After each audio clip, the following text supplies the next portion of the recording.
ऊंची ऊंची पहाड़ियों और घने जंगल से घिरा हुआ भैरवगढ़ गांव काली पहाड़ी के ठीक पीछे था। काली पहाड़ी यानी मौत का घर। भैरवगढ़ गांव तक पहुंचने का रास्ता बेहद दुर्गम था। लगभग 24 घंटे घने तूफान और तेज हवाओं की वजह से वहां के वीराने माहौल की कहानियां लोगों के दिलों को दहला देती थी। ऐसे बहुत कम लोग थे जो भैरवगढ़ गांव तक जाने की हिम्मत करते थे। लोगों का कहना था कि इस गांव के आसपास बुरी आत्माओं का साया मंडराता है। गांव के रहने वाले लोगों ने वैसे तो अपनी आंखों से किसी बुरी आत्मा या साये को नहीं देखा था, लेकिन गांव का बच्चा बच्चा इस बात को महसूस कर सकता था कि गांव के ऊपर कोई तो खौफनाक साया मंडरा रहा है।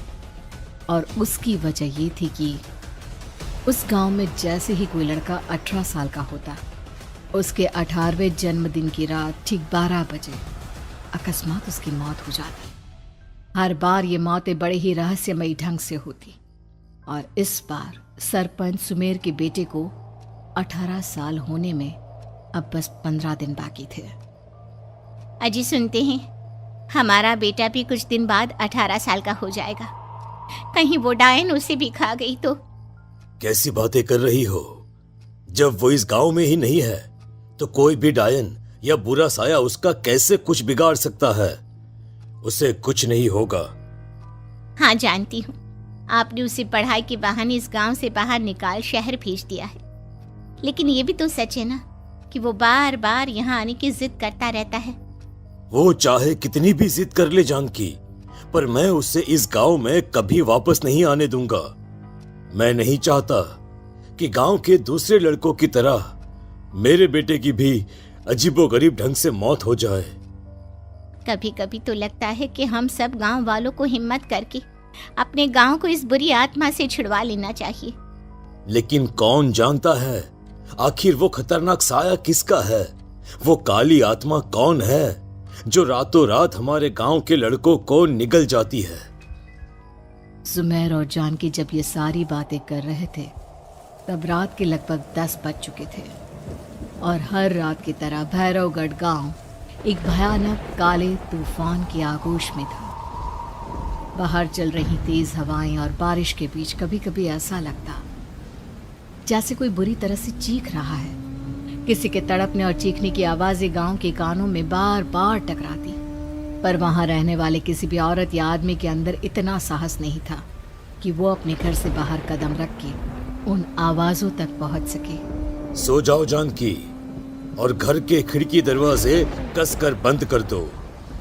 अब जानकी सब खिड़कियां ठीक से बंद करने ही लगती है कि तभी उसे अपने घर के दरवाजे पर जोर जोर से खटखटाने की आवाजें सुनाई देती है। इन आवाजों को सुनकर जानकी और सुमेर के चेहरे डर से पीले और हाथ पैर ठंडे पड़ जाते हैं।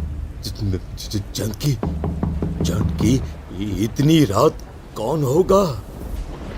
पता नहीं, ऐसा लग रहा है कोई बुरी तरह से दरवाजा खटखटा रहा है। अरे हाँ, पर किसी की आवाज भी तो नहीं आ रही। क्या करूं? दरवाजा खोल लूं या नहीं? कहीं ऐसा ना हो कि किसी को हमारी मदद की जरूरत हो। लड़खड़ाते कदमों से सुमेर दरवाजे के करीब जाता है और अपने कान को दरवाजे पर रख धीरे से आवाज देते हुए पूछता है, कौन है? कौन है वहां? तभी एक बेहद डराने वाली आवाज उसके कानों से टकराती है। दरवाजा खोलो, दरवाजा खोलो, वरना आज की रात इस गांव में कोई जिंदा नहीं बचेगा। मैं जानती हूँ तुम्हारा बेटा 18 साल का होने वाला है। अगर उसकी जान की जरा भी परवाह है तो दरवाजा खोल दो। इस आवाज को सुनते ही सुमेर घबराकर पीछे हट जाता है और जानकी को पूरी बात बताता है।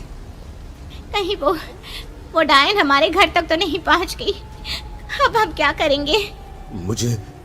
मुझे दरवाजा खोलना ही होगा जानकी। मेरे पास अब कोई रास्ता नहीं है। इतना कहकर सुमेर डर से अपनी दोनों आंखें कसकर बंद करता है और कांपते हाथों के साथ झटके से दरवाजा खोल देता है। तभी किसी के जोर से हंसने की आवाज सुमेर और जानकी को सुनाई देती है। उस आवाज को सुन दोनों दरवाजे की तरफ देखते हैं और सामने अपने बेटे राहुल को खड़ा देख दंग रह जाते हैं। राहुल के हाथ में उसका मोबाइल होता है जिसमें से वो आवाज बज रही थी। ये क्या मजाक है? और तू यहाँ, तुझे मना किया था ना गांव में आने को, समझ में नहीं आता क्या? 18 साल का होने वाला है तू। माँ, आप लोग भी पता नहीं किन अंधविश्वास भरी बातों पर भरोसा करते हैं। क्या क्या मैं अपने घर नहीं आ सकता? आप लोगों से नहीं मिल सकता? देख बेटा, हमने तुझे किसी वजह से ही इस गांव से दूर रखा था और यहां आकर तूने अच्छा नहीं किया। चल चल चल, मैं तुझे अभी के अभी वापस शहर छोड़कर आता हूं।